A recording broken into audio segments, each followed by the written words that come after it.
You need to lean on the power of the Lord to plague them until they capitulate. You need to look at, listen, if the Lord had killed the firstborn children of Egypt first, Pharaoh might have still pursued God's people, especially because y'all killed my child. But you see, when after you've endured boils and frogs and locusts and bad water and random strange darknesses and animals dying and basically trade and industry, your whole country coming to a standstill, when after you've endured all that and when you look around it's a desolate wasteland, and then over and above it now your child is dead, God knows how to pile on pressure, do you understand? Until the last thing that is going to make you tip over like a domino. God knows how to sequence, order, punishments in a way that is going to culminate in his ultimate victory. Given that he's dealing with obstinate mankind that even when they've got boils on their cheeks, they're still disrespectful. He knows how to take away things in a linear fashion so as to culminate in ultimate prosperity for the righteous. He will take away things, but each blow will hurt. It's like Chinese water torture that way, right? Like if you know or if you ever have endured Chinese water torture, I would certainly hope you've never endured it. What are you, like a CIA agent or what? Okay? Are you like a mole for the government? That's the only time that you would ever endure stuff like that.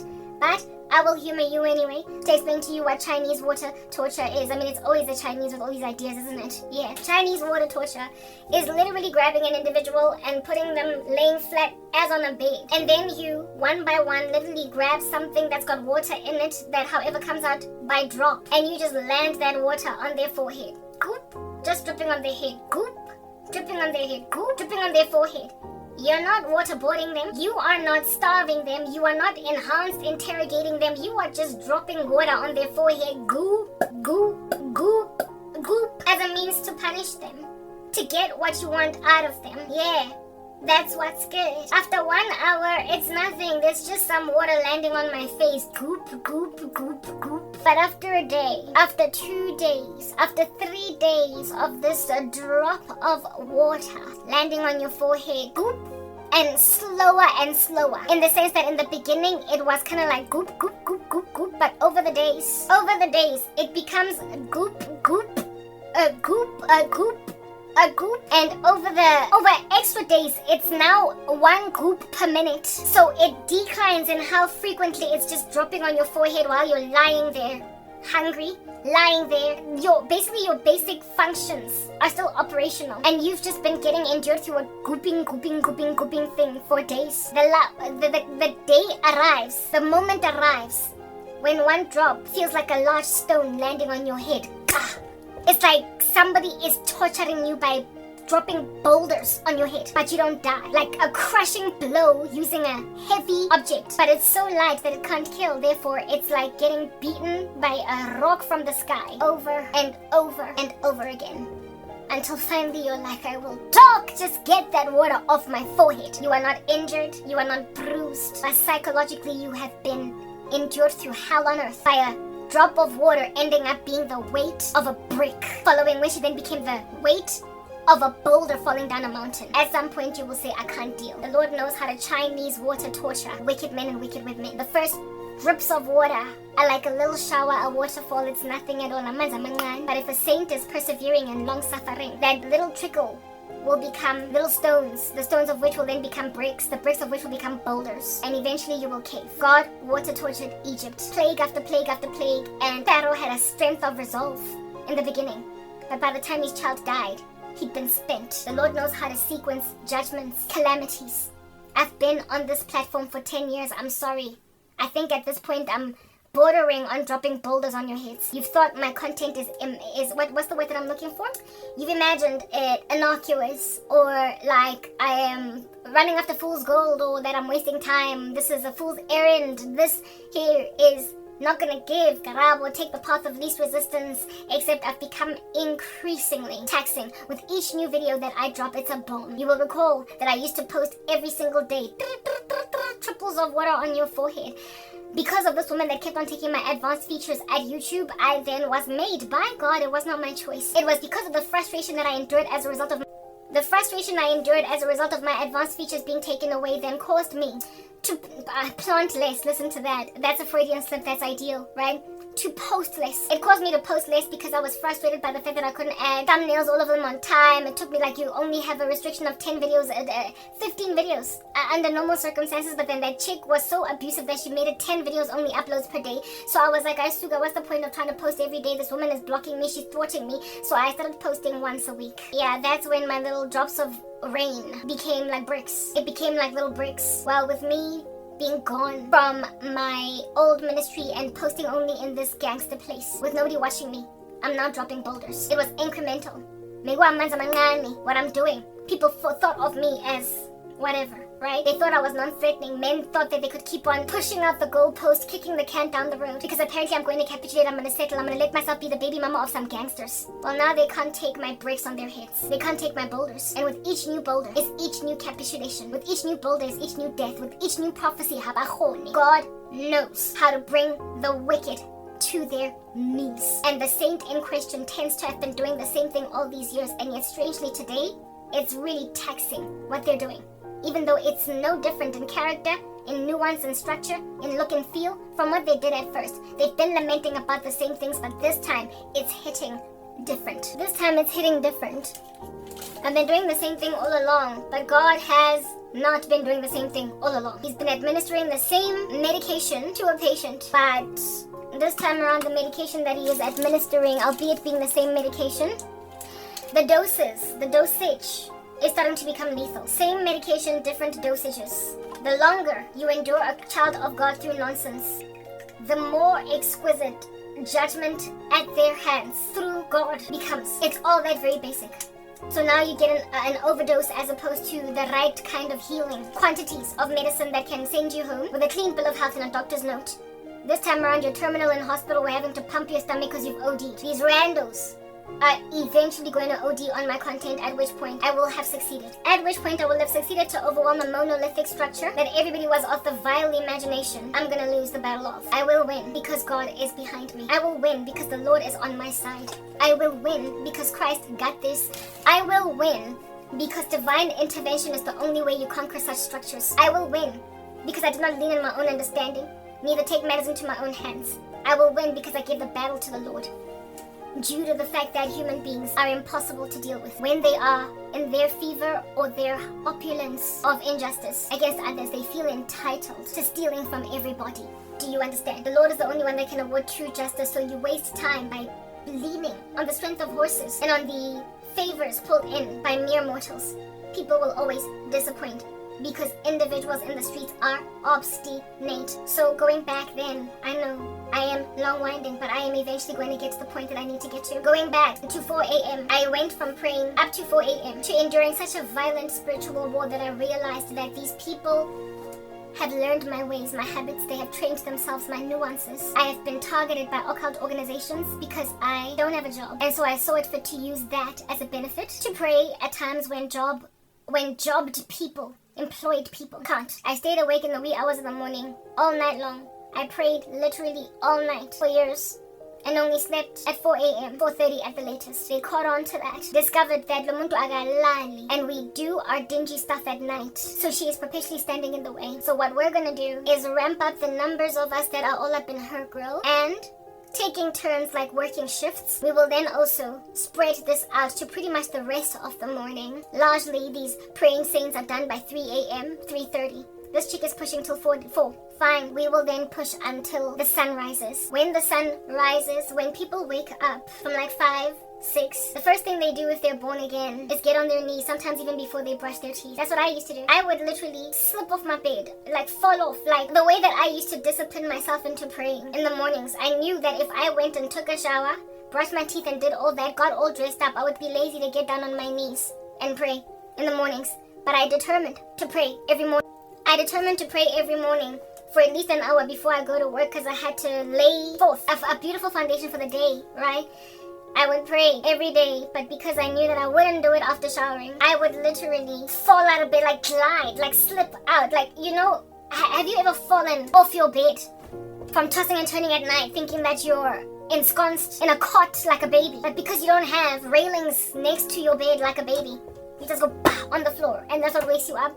Especially when you had been drinking the night before. Yeah, I've fallen off my bed maybe like twice in my life. And even then, the way that you fall off the bed, you don't land on the floor. Gravity will have it such that you suddenly wake up when you are no longer stable. And so you wake up and your one leg is out and you hold on to the whole bed like that, and then you push yourself right back into the corner of your bed. And so you push yourself right back into the center of your bed, or the corner, the farthest corner that's close to the wall, so you don't fall out. Especially when I was a child on the come up, right? We used to have these 3/4 beds that was really small, because apparently children need such tiny beds, right? Yeah. Back when I was in primary school, I don't know how many times I fell out of my 3/4 bed. It was so lean, so narrow, and I sleep like a sprawled spider that I woke up so many mornings, so many middle of the night, properly my body about to fall off the bed, and then I would, type setup thing. Well, I would get out of bed like that, but instead of me stopping myself from getting all the way out, I would allow myself to roll on the floor. But I would slip out like like the way that a trickle of water would slide down a glass, slowly but surely, until it's on the floor. Yeah, that's how I used to get myself out of bed. This would be me lying down, and then it would be time to wake up, and I would get down.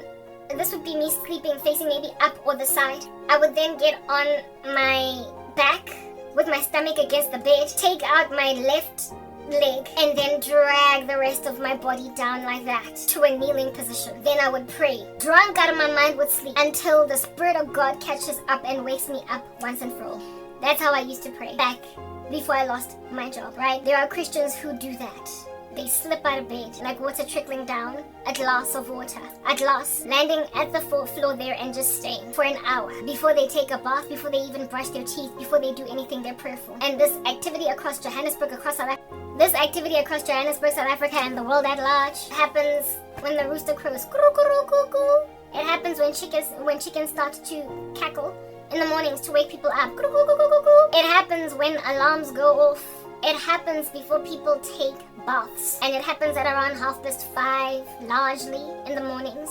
6 maybe, 5 a.m. Let's say from 5, the grandest majority of South African Christians are slipping out of bed to enter into prayer. This is when all cult activity needs to now stop, because it's useless. Morning prayers by saints happening across the board because they have just woken up make it impossible for the occults to keep on with their occult activity past a certain time, right? And this time is around 5 a.m. to 5:30, because the more they pop up, the more they wake up, these saints, the more difficult it becomes to maintain a satanic ritual. That's why they gotta stop by 3 a.m., 3:30, 4 at the latest. I used to sleep at 4, but then I realized they're pursuing me, and so they stretched out the freaking goalpost, and they said most South Africans, most Johannesburgans, most people in that general geographical location, bavuka ngaboma 5:30, so we can afford to push our chanting and our grunting and our rituals up to that stage. Once the sun starts to crack up, once most people are waking up, once it's like 6 a.m., they can't. During the day, their rituals are useless, because people do all different kinds of religious activity, faith activity,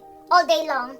They pray, they go to services, even during the week. Real saints don't allot time for God to just Bible study or just church on Sunday or just 1 hour in the day. Real Christians are so besotted with God that they all up in that business all day long. So the more of them that wake up like popcorn popping out of a pot, the more difficult it becomes for the occult to do whatever they need to do. Waking life saints are peace disturbance to the occult, and that's why they need us to be asleep largely. Therefore 6 a.m. is not an option. 5:30 starts to not be an option, but it's not as bad as 6. And then 5 a.m. again, not as bad as 5:30. 4, some of them are awake, but largely they're still asleep. 4:30, still asleep. 5, it starts to become, you understand what I'm saying, right? So in the spirit of avoiding morning prayer, however, obliterating me and what I'm doing, they then spread it out, and I could feel it. They spread it out. My 4 a.m. was no longer enough. I would go to bed bereft with new spell, like I could tell that I've got a barrage, an attack, all up in my grill. Before at which point, one particular fateful day, I made a decision that I get idea and I'm not going to be okay unless I pray past this. So I pushed, and at the time I pushed by watching another thing, like an episode, like back-to-back shows, like I think it was House MD that I was watching on Netflix. Because the show was so engaging, I decided that I'm going to watch another episode and then another episode until I'm broken past it, until I've broken through. I was just too broken, and there was too much spiritual war. I could tell that I was held hostage still by this thing. And this prayer session went from the 4 a.m. that I was intending to sleep to 4:30. By the time I got to 4:30, I had paused what I was watching on House and listened to just myself and allowed myself to be in a spirit of prayer where receiving understanding from the Holy Spirit as to the nature of the spiritual war, the battlefield. I was then also able to target that and pray against it. I get dreams, I get visions a lot, words of knowledge. And when I'm in prayer, I get stuff dumped into my spirit. But if I'm watching a show on Netflix or even anything at all on YouTube, even if it's a sermon, my mind is distracted by that sermon that I'm watching. So therefore, I started to pause everything and just pray. Following in that season of which then I would feel the presence of God just cloud the room to a point of my ears feeling like they're kind of blocked. And I would get vision upon vision upon vision, word of knowledge upon word of knowledge upon word of knowledge, seeing blood splatter. Goodness, I don't know how many times I would see blood splatter across the walls, people hanging on nooses, me being pregnant, me beyond all their spells, essentially. I would see them, and instead of fainting, I would get deeper into prayer, the prayer of which is in tongues. I am now swaying front and back, wholly dead still in this environment. And I did that one particular fateful day from 4:30, and by the time I popped my eyes open, it was 8 a.m. and I only popped my eyes open because I finally broke out. I popped my eyes open because I felt a loosening in my spirit, and the way that the Lord shows me some kind of win for the day or for the night is in whatever it is likely that I've been consuming a lot as an external stimuli coming in. During that time I was watching House MD, and there was this patient there that was, they were declared terminal, like they were not going to come back, that they were going to die. They were essentially told, get your affairs in order, call in your children, call in your wife, because you only have a week pretty much to live. This is what we have diagnosed you with, and it's incurable. And lo and behold, later on in that episode, that same man, Dr. House, goes into his little thinking session again and then realizes that no, this man does not have a terminal illness. It's perfectly curable. It's not what we thought it was. And then the guy ends up not having to die anymore. The show ends. Yeah, well, during the time when I was watching House MD, it would be episodes like those. Basically, characters in these shows that were declared terminal, that however the diagnosis was flipped, and it turns out that all they needed was a different kind of medication because they were misdiagnosed. I would see myself as one of those patients that was to die, but that was misdiagnosed. There was one episode of House MD that I was watching where this one lady had a perfectly treatable illness, and because of the oversight of foreman Omar Epps, she died. Her illness was perfectly treatable, but they misdiagnosed her and she ended up dying. That was the episode. Nights in a row, there was a time when I was dreaming about being that woman, where I'm perfectly treatable, but I die anyway. And I had to go to war over the next couple of days to conquer that narrative, to conquer that ideal against my person, until I finally got out on the other side, where now I saw myself as rather somebody that is misdiagnosed, but however, comes out on the other side alive and discharged out of the hospital. That was the time when I was watching House MD. I moved on from that and I started playing Candy Crush while listening to some sermons on YouTube. Now on Candy Crush, if at all you've played Candy Crush before, you will know how addictive it can be and how you feel so exhilarated by constantly winning, like gold crown after gold crown after gold crown, as in you don't lose a level first before you win it. You then get gold crowns and you get all these treats, these sweets, these boosters. Yeah, some days I'm on a roll with Candy Crush, right? And I'm just winning day after day after day after day after day after day. And I have to force myself to sleep. I have to force myself to put the phone down because I'm still winning. And even the challenges, the races that you play there, I'm out here winning every last one. I'm out here defying everybody that's in the race that I find running the race, and I catch up and I win. There are days when I'm just killing it on Candy Crush, okay? Yeah. That's what's good. How I conquer, how I know that I've broken through. Sometimes I will see the gold crown on Candy Crush as a vision. Awesome, you've won the level. That is the Lord telling me you've won the level. I will just get a vision in the middle of prayer of the gold crown, or of that party thing that you burst and it's got like confetti all over the show.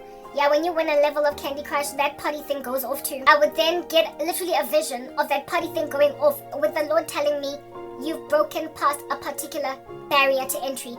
You have broken a particular spell. And not only do I get the vision, the what do you call this? The symbolism that God uses from my daily life to help me understand that I've broken through with something I'm editing. That's why my hand is back there. Not only will I get the symbolism in a vision, but it will come with the requisite feelings. I feel it in my finger. When I break through, I feel it in my toes. You will literally feel it because, listen, entities, when they're all up in your grill, will induce feelings that are not from you, in you, and a whole bunch of doubt. So you will feel foreboding. You will feel despair, melancholy. You will feel like nothing is coming. You will get so overwhelmed by emotions that are not yours, but that feel like they're yours. That the only apparent option is to just realize that you're not going to win. Give up, man. You're not going to... Come on, Joe. Your life is flying right by your nose. I don't know how many times I've had visions of the dude in the US being like, hurry, hurry, hurry, hurry. In other words, pakisa before you age and are no longer viable to marry or have children. Hurry, hurry. He's always saying hurry in my visions and in my dreams. Sidlaila. I can't stand him. Yeah, well, those feelings of foreboding and that spirit of pakisa, hurry, hurry, will suddenly be lifted off me. I will no longer feel the pressure to hurry. I will no longer be scared that I'm beleaguered irrecoverably. I will no longer feel like this is not going to end well. The despair that you feel, in this season lifts. It lifts, you guys. I'm kidding. It lifts. So you feel different. Right next to, if at all you get dreams and visions, right next to the vision or right next to the dream, you will feel that you are set free. At which point, on those days when I can tell that I've broken through, I sleep swimmingly. I sleep like a baby. But on the days when I'm forced to sleep because I can't stay awake 24 hours, I will be too exhausted to push, and then they're gonna get me. Do you understand? I need my rest. And when I rest, it has to be during the day when I am covered and protected by the sun. When I'm covered, they're like vampires that way. I am literally covered and protected by waking hours. Because in waking hours, there's not much they can do because of the praying church in the city, in the town. They can pounce on you only at night when most Christians are fast asleep. So it is during the day when I get the most restful sleep, when I am not attacked. Like, I have tried, guys, to sleep busiku. They have doused me with a sleeping spell, and I will not sleep through the night. It'll be 1 hour before I am wrenched out of sleep by a horrific spiritual attack. So it's counterproductive. They attack me with so much witchcraft when I'm sleeping at night, actively functioning in that area, that I am woken up by it. Scorpions crawling on my neck, or just a sense of foreboding or getting out of a horrible dream where some nightmarish man is pursuing me. And also just a sense of foreboding like I'm gonna die. Like, this is over. It's 2 a.m. Goodness, there's still so much ground to cover. There's still so much night to go through. And manje, if you wake up out of sleep, it's that much harder to start a spiritual war fighting prey. It's that much harder. So you're better off not sleeping at all, so that you can conquer all throughout the night. And sleep only when it's time to sleep. And then wake up and then basically start again to deal with these entities, to deal with this darkness at the time that you wake up. At night properly. So therefore, if I push, because I can tell that I'm not yet broken through from 8 a.m., if I continue to push to like 9, 10, 12, the risk in me doing that is in the fact that I'm going to be forced by a very exhausted body to sleep at 8, 9, 10 at night, because I can't have... If I'm awake for just 3 hours while the sun is still up, when it starts to set, I won't be able to conquer how drowsy I am. If at all I did not sleep my full 7 to 8 hours, if I didn't sleep my full cycle, that's when it starts to become nicely seemly to me to literally sleep ka 8 or ka 7 or ka 9 busing. And since I know that me, I can't sustain being asleep from 9 until 6 a.m. the next morning, because I'm going to get wrenched out by spiritual attack, it is defeatist for me therefore to try and pray that kind of spiritual attack that still lingers into the next day, past the hour of 8 a.m. I have determined that 8 a.m. is a safe zone. It is a safe spot. Do you understand? Because of what happened the other day. Ever since, therefore, breaking through from that day where I dreamt that I had broken through as a patient that was once terminally ill. Since that 8 a.m. day, that's when I realized that these people are following me well into the wee hours of the morning. Not wee, but well into the morning. They're pursuing me well into the feasible morning. In other words, a morning where they can still pursue you with witchcraft, like from 4 to 5 a.m. They are pushing themselves out. They are literally robbing themselves of sleep to try and take something away from me. That's the thing about the occult, right? When they're dealing with very feverish Christians, they will, like, cutting their noses to spite their face. They will rob themselves of sleep. They will rob themselves of peace. They will continue with the ritual. They've got a meeting in 4 hours. Busy, granting over a shrine because he's at war with a saint that just refuses to go to bed. War with a saint and so they will also khana to robala, except unlike me, these buggers got jobs. Unlike me, these buggers got normal lives. They got wives and children. They got things to pitch for in life. So if they wear themselves out with spiritual war all night long, trying to get to a saint, they are the ones that are making themselves unable to concentrate in business meetings. They're essentially setting themselves up for failure, ascertaining that nobody in these streets is going to be content to take them seriously with any level of rest in their bones. They're making sure that people are going to keep on asking them, are you okay? Did you rest? Are you fine? You look distracted. Because busy with destroy over a candle or whatever pertaining a saint. But with this kind of attack, you highly unlikely as well, which is the sorrow, are going to be dealing with just one occult practitioner. They take shifts.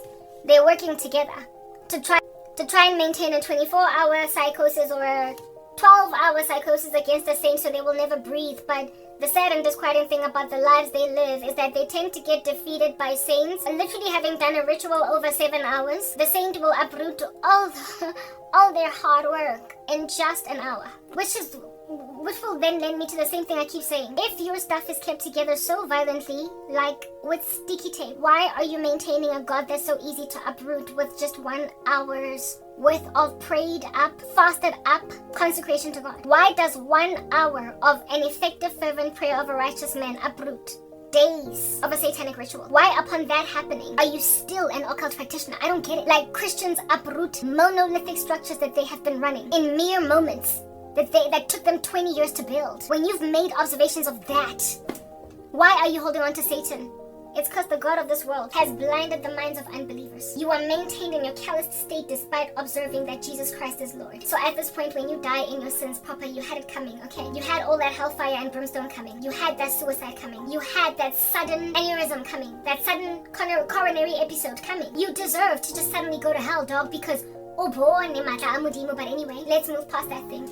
That one day when I made a decision to pray to the point of 8 a.m., I saw that they are pursuing me well into that kind of hour. And when the Lord first convicted me of that, I said right there on that day, in that spot, that God, no, I need my sleep. I literally said to God, you cannot be telling me that I need to then going forward start to push out my praying times to 80, who's saying 80. I complained at first, but you see, just like I said earlier when I first started recording this video, I said that the Lord said to the human race after he made them, be fruitful, multiply, fill the earth and occupy it.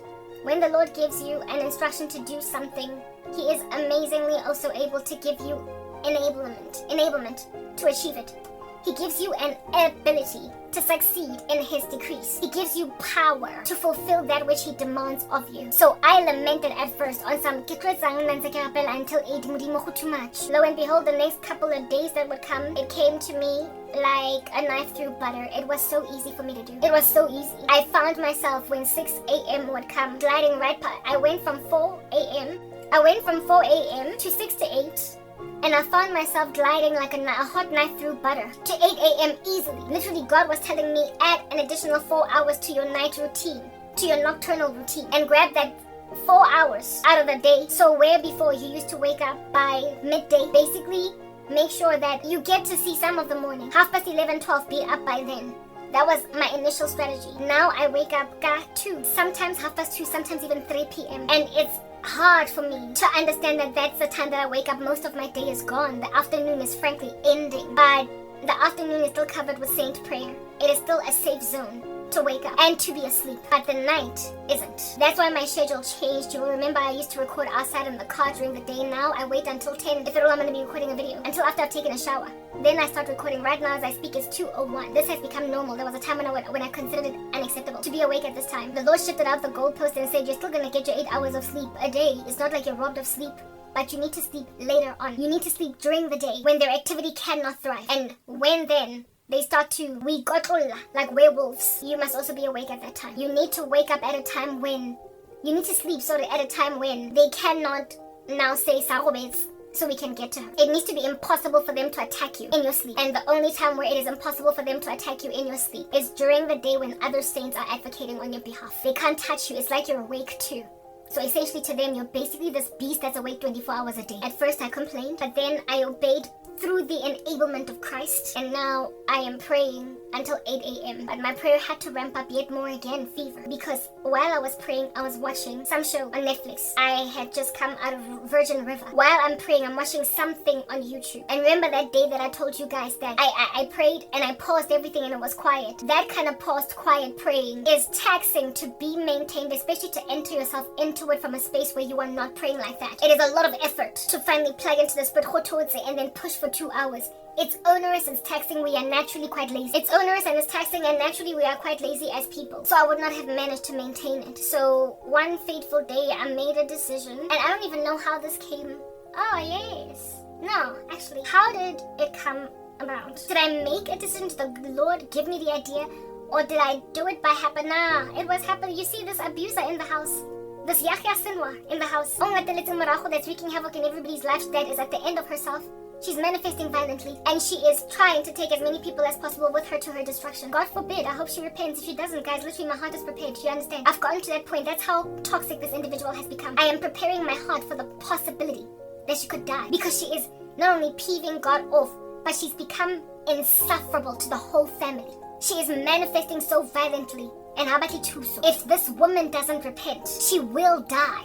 And we have been getting prepared to deal with her death should it happen. A terminal patient that people are trying very hard to save, like a junkie, but that will get no help. And so therefore, slowly but surely over time, an individual like that in a family, people start to massage their hearts for the prospect of their deaths, even though it's not ideal. They prepare themselves. Like, you know, when you've got a terminal patient in the family, like they've got terminal cancer, they're gonna die. You're given time to wrap your head around the fact that someone you love is not gonna be with you. That even though it hurts when they pass away, unlike most people who get shocked by a random car accident, the people who have got a person with a terminal illness had time to make closure, to get their affairs in order, and to make peace with the fact that someone they love is not gonna be here one day. And one day, very soon. This woman has made herself terminal to the family. No one wants her gone, no one wants her dead. But the way that her life is right now, the way that she is right now to everyone, the way inevitable that one day we could find her just in a pool of her own vomit, urine and feces, just dead on the floor from alcohol poisoning, just an extremity of self-defeat until they die. Either that, or the police are gonna come here and tell us to go and identify a body at the mortuary because somebody was drinking and driving. A downward trajectory with a person swearing at everybody. A person swearing at everybody, trying to intervene that there's nothing you can do. Literally, guys, when you've got a really bad problem with substances and you know that you need to stop because you've lost your entire life, nothing is giving, and yet even though you don't have all that much money, you still go to the halfway house every single day to buy a fix, to a point of buying cheaper and cheaper drugs just to get a fix. You could seek out rehab because you can see that this thing is not sustainable anymore, right? You can't afford the drugs anymore. You can't. That's why you have to opt for cheaper and cheaper ones rather than go to rehab, get clean, and face the music, because you can see this is killing you. It is within your cognition, your rational mind to do that. You choose rather to spit in the face of everyone that's trying to get you to stop drinking or taking drugs, and you arrogantly in their face show them with your face having cocaine on the nose. You've just snuffed, and you laugh at them when they tell you where to get off. You yell right back at them when you tell them, what are you doing? When thanks to their snuffing of cocaine, they have messed up with everything in the house. They've stolen something and sold it to get a fix. They then laugh at you when you yell and scream at them because they literally are taking pride in the fact that you are really frustrated. This is an individual with a drug addiction, right? They're miserable, they're depressed, they wish they were not drug addicts. But rather than try to find help, they want to end their demise under a substance, take everybody down with them by miserating their entire ecosystem with their drug habit. Like a person that will walk into a room and just spill the juice on the kitchen counter just so you can come in there and clean it. And then when you talk to them, they laugh at you, they yell, they scream, and they act in ways so as to claustrophobically irritate everybody in the room. They know that they're miserable and that they're making everybody miserable, but they don't care because they've got a pomp and an arrogance and an obstinacy in them, an obstinate energy in them that is saying, I have a nose, but I don't care for it since I'm on my way out.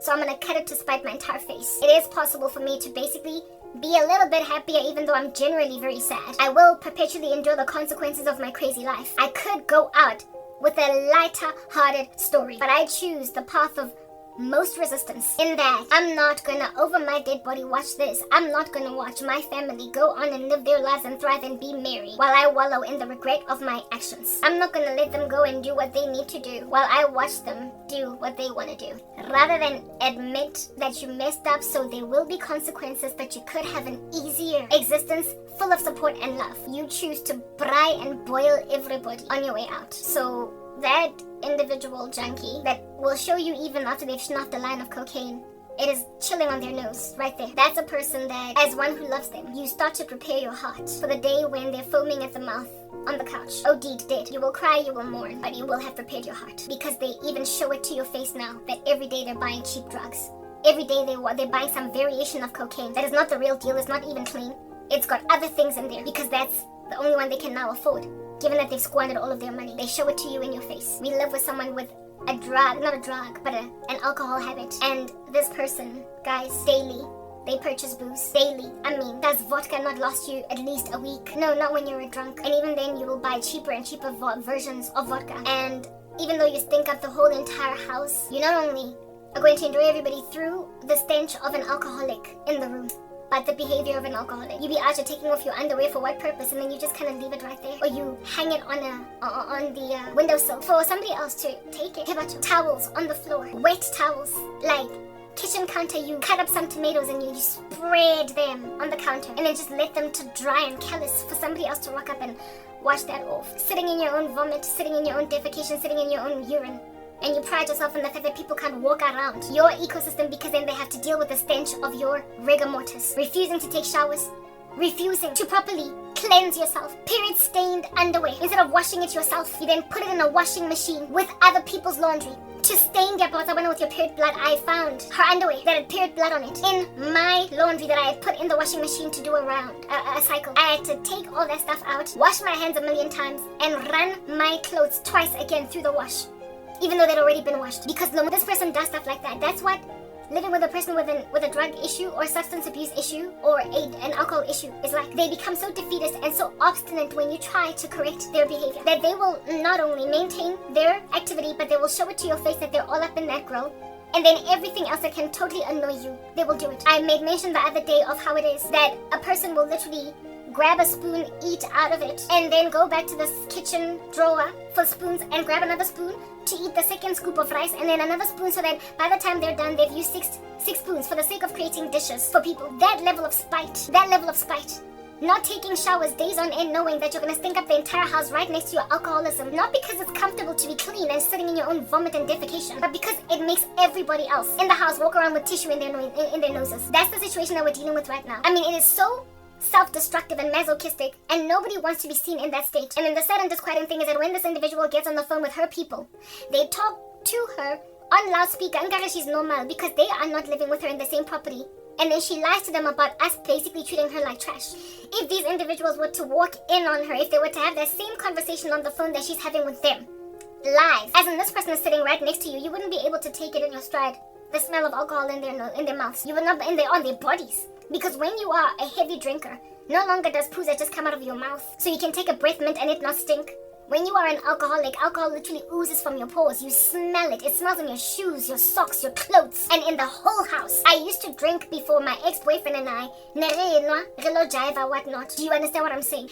And yet, if I was sober and he was drinking, except for being really close to him, I couldn't smell that he'd been drinking unless I was really close. And if I would open the house and enter a room where he was at, I wouldn't be able to pick it up unless I'm close to him. Because when you're not an alcoholic, alcohol does not smell all over your body. And it doesn't reek in an entire house. But alcoholics, it's part and parcel of their blood. It's coursing through there like hemoglobin, such that it literally evaporates like a gas off their entire body, and it's stuffy, so you will smell it throughout the house. They don't even smell like a nightclub. They're worse than a nightclub, because in a nightclub it has a whole bunch of drunken youth in there, but not all of them are drunks every single day. But a person that's a drunk, if you've lived with you will know. If you've lived with an alcoholic, the whiff of their pooza is all over the yard. Like, I can smell this woman outside before I open the house. I can pick it up just from standing on the stoop about to enter the kitchen. How then is my mom and my little sister able to take that in their stride when they're inside? I can smell it from outside. Back when she had my baby sister's bedroom when I would pass the bedroom, I could pick it up. I remember telling myself, she smells like cough syrup, because the alcohol that she drinks is sweet. O desha vodka ya gage ka sweet things like Sprite orange, Fanta orange, Stony, Oros. So it's sweet pooza mixed with vodka. Well, I know something that's very super syrupy and sweet that also has lots of alcohol in it. Cough syrup. Literally, she smelled like cough syrup. I was like, it is written on cough syrup bottles that it has alcohol in it. But never in my life did I ever imagine that I would ever know that this is why cough syrup smells the way that it smells. It's because of the alcohol. A mixture of sugar and pooza smells like that. Yeah. From Kamon Teju. From outside. When a person is going out of their way to do that, even though it's perfectly within their cognition to choose to get help, but they choose rather to take with them to where they're going, everybody else. If at all there was no intervening God to make sure that a self-destructive masochist and sadist does not end everyone around them, the world would reach entropy. We would all be at the mercy of a small percentage of souls that don't care to wipe their buttocks after doing the number 2, that don't care to get up from where they vomited to wipe the vomit, that don't care to scrub their armpits after running 10 laps around an athletics patch that they might not stink up the office. The world would be subjugated to the tyranny of people that don't care to get their hygiene factors in check for the sake of being considerate of your fellow man. Lo muntu uyazi that she is miserating everybody. And for her, it's, I'm not gonna go out alone. Ruin your life with alcohol and then you say you're not gonna go down without your mom being there with you and your siblings. That's why our hearts are prepared for her death. And then when my mother raises issues, she screams on top of her voice to a point of neighbors hearing, so as to restrict or minimize how many times my mom can raise issues. Because my mother is, of course, paranoid about neighbors, pedantic about not being that neighbor. Odulanga rasa, odulanga chikana, odulang bunale public unrest in her house. She doesn't want to have that reputation for that brawling household, so she's made to hold her horses. She's made to just shut up. Otherwise, if she raises something with this person, the way, hey guys, F word, S word, P word, all different kinds of expletives, and on top of her voice, so all the neighbors can hear. Can't just have a discussion about leaving the kitchen counter looking a certain way without her responding with F word, leave me alone, so loudly that sometimes you can hear neighbors literally going to their sliding doors just to close them so they don't have to hear what's going on back here. We now all look like a dysfunctional family, and even though that might be true, largely for the past couple of years before this person came to live here, nobody knew because I was not that loudmouth and I was not that arguer with my dysfunctional family. It was all within our 4 walls. This individual has made the whole neighborhood imagine us a very unstable family. Lomuntlona had her own house that she was paying bond for. She lost it. You see, alcoholism, substance abuse, any kind, whatever, drugs or alcohol, you will watch your career fizzle away. And even though you've been fired from 4 jobs before, but hey, guess what? You still have this job. You will literally lose even that job. Highly educated, extremely qualified, went to Harvard. Just like my dad, albeit being extremely qualified, my father was even a lecturer at the Oliver Schreiner School of Law at Wits. By the time he died, he was nobody. He had nothing. Highly gifted. When you have that much to write home about, when you have that much to take home, and for some odd, macabre, strange, anomalous reason, you don't seek out help for the sake of the fact that you studied for 20,000 years at varsity, you are esteemed, you are highly regarded, and you can still salvage yourself, and you don't. Do you not see that you've been taken over by the God of this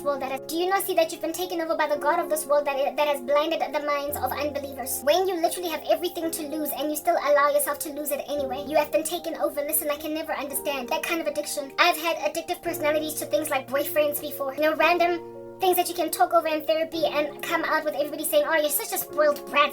Toughen up, man. That's the most of an addictive personality that I can tell you about. There was a time when I was taking maybe 1 too many grandpas, and I imagined that maybe this is an addiction, but proper, I'd never ever taken more than 4 grandpas a day, and even then, not day after day after day. Only when I'm on my period. I would take like a whole bunch because, I'm in so much pain, following which, then I would stop. That's as much addiction as I'm aware of. Taking a little bit too much grandpa because you've got too many headaches a day, and even then you discover that I've taken the 3rd grandpa today, I'm not going to take it, and then you don't take one for another 5 days. That's the most that I can explain to you of addiction. I don't know the kind of bondage, stronghold with substances that this individual is walking in, so I cannot relate. Therefore, anybody that's ever been a junkie that is recovered, anybody that's ever been an alcoholic that is recovered, what in the world is going on, please? Tell me in your minds. When being a doctor, a doctorate, like you've done a dissertation, you are a lecturer at a university, You are well esteemed, you've done roadshows, you've done speeches, you've traveled across the world. You are highly regarded in your circles. When you've got all those achievements under your belt, and you therefore have a vested interest in maintaining them, and therefore your clout and street cred, what out of cocaine makes it okay for you to lose all that? What out of alcohol makes it okay for you to lose all that? I mean, what is it about alcohol that makes it okay for you to lose a house and move back to your mother's house as a woman in her middle age? What about, I've got a job, right? And with this job, I'm paying a bond for a house. I'm grown and I've got an independence about me. When I start to lose job after job after job to a point where I'm defaulting on my mortgage 1 month because I got fired from my job for being drunk on the job, what about then getting a new job when you were 5 seconds away from your house being foreclosed on? And then you get a new job and now you can pay again the bank and you're like, okay guys, please, I've gotten a job, give me mercy. And then they give you mercy when then you're in this new job, having come from a history of nearly losing your house, but now you've got a job. You escaped, right?